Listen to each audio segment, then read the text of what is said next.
Everyone, this is Sean recording for MTG 808 Jr. Got a sweet deck to share with you guys today for Duskmourn Standard Artisan. Some mono white. I guess you could call it control. You might want to call it mid-range. I don't know what you would call it, but it is mono white, trying to win the long game. Real excited to bring this one to you guys.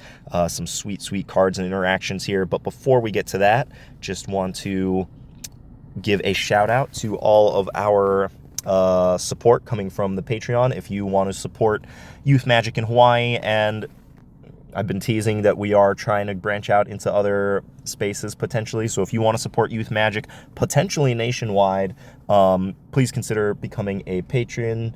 That most of that funding goes towards providing scholarship tournaments, paying out scholarships to our youth players. We've paid out a bunch of scholarships this past year. A lot of our first generation of youth players have finally graduated college. We are so happy to support them. So if you want to be a part of that, you'll get to see how we're spending our money. You will have a say in helping us decide where and how to spend that money and how to grow potentially, with the dream of hopefully becoming like a nationwide program. Bring back the JSS. Hashtag bring back the JSS. I should start using that one. Anyway, check out the Patreon. We'll have a link to it in the description. Would love to get your support. If you want to support what we do and can't do it financially, definitely jam that like button. Hit the subscribe button. Those are definitely non-monetary ways that you can help us grow. But anyway, back to mono white control in a Duskmourn Standard Artisan. So as I said, this is trying to win the long game. The main engine that we've got here to try and do that is Meticulous Excavation, 1 white enchantment. It doesn't do anything on its own, but it has the activated ability: 2 colorless and a white, return target permanent you control to its owner's hand. If it has Unearth, instead exile it, then return that card to its owner's hand. That clause doesn't necessarily apply to us. We're not playing any Unearth cards, but this was in the Unearth set of War of the Spark, so it was in not War of the Spark, Brothers War. So that clause you can basically ignore, but if you did unearth something, you could bring it back with this, whereas unearth says it would need to be exiled. Anyway, activate only during your turn. So basically, if you stall the game out to the point where you have a bunch of extra mana, this gives you repeatable ways to pick up and reuse your enter the battlefield effects. So we have that. The deck is kind of built around it. But multiple copies are redundant and literally don't do anything unless one is destroyed. So I'm only playing 3. I could see playing 4th or maybe a 4th in the sideboard when you expect them to bring in more enchantment hate. But that's why we're only playing 3, but that is the crux of the deck.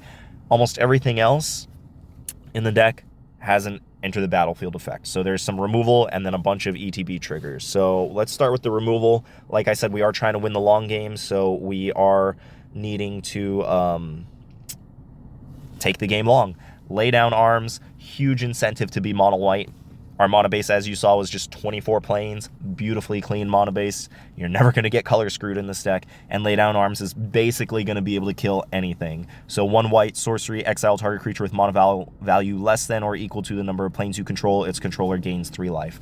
Basically Swords to Plowshare's level of power here with this mono base. So that incredibly efficient spot removal helps slow down the game. The other piece of spot removal that we have here is Parting Gust. White instant. You can gift a tapped fish, which you're probably going to do most of the time that you cast this. That basically means you're giving your opponent a tapped 1/1 blue fish, saying, here, you can have the fish, I'm going to get this sweet effect. So it says exile target non-creature. If you gifted the fish, that's it. You just exile target non-token creature. So you're basically turning any non-token creature they own into a 1/1 fish, which is really good. And then if you don't give the gift, if the gift wasn't promised, return that card to the battlefield under its owner's control with a +1/+1 counter on it at the beginning of the next end step. So you can target your own creatures with this if you want to. Say it, if they try and use a piece of spot removal on one of your creatures, you want to save it. It's going to come back, re-get that ETB trigger, and then it's also going to fizzle their spot removal spell. It'll be countered as a state-based effect because the creature will be exiled. So those are the two pieces of spot removal. We do have one more piece of spot removal that it goes really well with Meticulous Excavation. The Princess Takes Flight is a saga. So for those of you that don't know, saga is a subtype of enchantment. You pay the cost, it comes in, and then it goes to chapter 1. And then I believe it's on your upkeep. No, after your draw step each turn, you add a chapter counter to it. So on the second turn that it's in play, you're going to be at chapter 2. And then once you get to chapter 3, you sacrifice the enchantment. So Princess Takes Flight, 2 and a white enchantment saga. Chapter 1, exile up to 1 target creature. Chapter 2, target creature you control gets +2/+2 and gains flying until end of turn. And then chapter 3, you return the exiled card to the battlefield under its owner's control. Notably, if this leaves the battlefield before you get to chapter 3, the creature that you exiled just stays exiled. So if you play Princess Takes Flight and then you have some time to activate Meticulous Excavation, you get to pick up Princess Takes Flight, their creature stays exiled, you can replay Princess Takes Flight to exile the next creature. So once you get into the point in the game where you have like 6 or 7 or 8 or 9 mana every turn, it's going to be really hard for this deck to die to creatures. The other interaction with this is Nurturing Pixie can also pick up the Princess Takes Flight. So Nurturing Pixie, 1 white, 1/1 flying fairy rogue. When it enters, return up to one target non-fairy, non-land permanent you control to its owner's hand. If the permanent is returned this way, put a +1/+1 counter on Nurturing Pixie. So you can just play this as a 1/1 flyer. You almost never want to because you have so many enter the battlefield triggers that you want to just get value. But if you pick up Princess Takes Flight with Nurturing Pixie, because it is a non-fairy, non-land permanent, you exile their creature, you get the +2/+2 and flying until end of turn, and then before you get to the chapter 3, you play Nurturing Pixie and pick it up. Their creature stays exiled. You get to play it again. So you have 2 ways to kind of pick up Princess Takes Flight with this deck. So some more enter the battlefield shenanigans. Clay-Fired Bricks here. 2 casting cost artifact. When it enters, search your library for a basic planes, reveal it, put it into your hand, then shuffle. You gain 2 life. So you gaining the life is relevant since you want to take the game long. Searching for planes is relevant since you need to hit your land drops to get to the point where you can take over with Meticulous Excavation. And then instead, you could just play more planes in this slot, but gaining the life is relevant. And then being able to pick this up with Nurturing Pixie or Meticulous Excavation is relevant. This also has the ability of Craft with Artifact. So at any point while this is in play, you can pay the craft cost, which is 5 white, and you can exile an artifact that is either in play or in your graveyard to transform it. And the transform side is Cosmium Kiln. When it enters, so transforming it, you exile it from play, and then it comes back in transformed. So it's going to enter, create 2 1/1 colorless gnome artifact creature tokens, and then it has the static ability of creatures you control get +1/+1. So you're perfectly happy playing just the front side of this card, picking it back up, replaying it, etc. And then if you do get to the point in the game where you need to start building your board presence to finish the game out, or maybe you're trying to stay alive and you need to spend 7 mana to get 2 2/2s, you can do that as well. You do have other artifacts in the deck. The only other artifact besides multiple copies of Clay-Fired Bricks is Split Skin Doll. So it is 1 and a white for a 2/1 artifact creature toy. When it enters, draw a card, then discard a card unless you control another creature with power 2 or less. So playing it and looting, which means drawing and discarding, playing it and looting is perfectly acceptable for a 2 mana 2/1, right? This is going to trade with a lot of creatures in combat. 2 power is relevant if you're just pecking away at your opponent. They're probably going to have to trade with it or use a removal spell on it. And then if you do have another small creature in play with power 2 or less, then you do get to draw a card. You do have 3 other creatures, so 4 copies of each, so 12. You do have 12 other ways to trigger this. I guess the second copy of this would also trigger it, so 15 ways to trigger any given one. So you will just be straight drawing a card with this every now and then, and that is just a fantastic creature. 2 mana, 2/1, enters, draw a card is a great rate. So the creatures that you have that will trigger it, Hopeful Vigil is an enchantment that makes a creature, so 1 white, 1 colorless enchantment. When it enters, create a 2/2 white knight creature token with vigilance. When Hopeful Vigil is put into the graveyard from the battlefield, scry 2, and you can pay 2 and a white to sacrifice Hopeful Vigil, triggering that scry for you. Probably don't want to be scrying unless you absolutely have to, because being able to pick this up with Meticulous Excavation or Nurturing Pixie means that you get to just keep churning out 2/2 knights. So that's why we're playing Hopeful Vigil. The knights also, as I was saying, trigger or allow you to get a clean draw off of Splitskin Doll. Nurturing Pixie we already talked about. Happy to pick up Vigil, happy to pick up Doll, happy to pick up Clay-Fired Bricks, happy to pick up Princess Takes Flight, and then also Novice Inspector. Just MVP of a card. I think every single white deck that we have in the metagame plays Novice Inspector right now, just because it's such a efficient creature. 1 mana for a 1/2 Human Detective. When it enters, you investigate, and investigating means you create a clue artifact token, and it says 2 mana activate, or 2 mana sacrifice this artifact, draw a card. So it's essentially a 1 mana 1/2 that will draw you a card. So yeah, you can, all those things have great enter the battlefield effects. All of them have great synergy together. All of them kind of play towards trading early, getting attrition or getting value out of picking up other creatures, and then getting to the long game. And then kind of like the big beefy creature at the top of your curve here, Shepherd of the Clouds, 4 colorless and a white for a 4/3 Pegasus with flying and vigilance. When it enters, return target permanent card with value 3 or less, mana value 3 or less, from your graveyard to your hand. Return that card to the battlefield instead of your hand if you control a mount, which we don't, but just picking it up to your hand is perfectly acceptable, right? That picks up every other permanent in the deck. So, and it also has an enter the battlefield effect, so you can start Meticulous Excavationing, picking up Shepherd of the Clouds to just reuse that effect over and over again.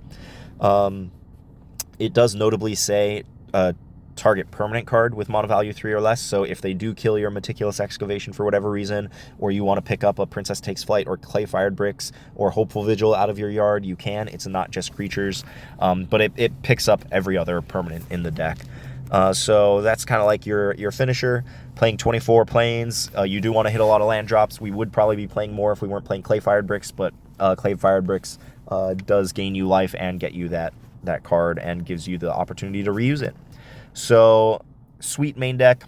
You're just trying to trade resources early, get to the long game, make every single land drop you can, and then take over with Meticulous Excavation or just getting value out of Nurturing Pixie and Shepherd of the Clouds.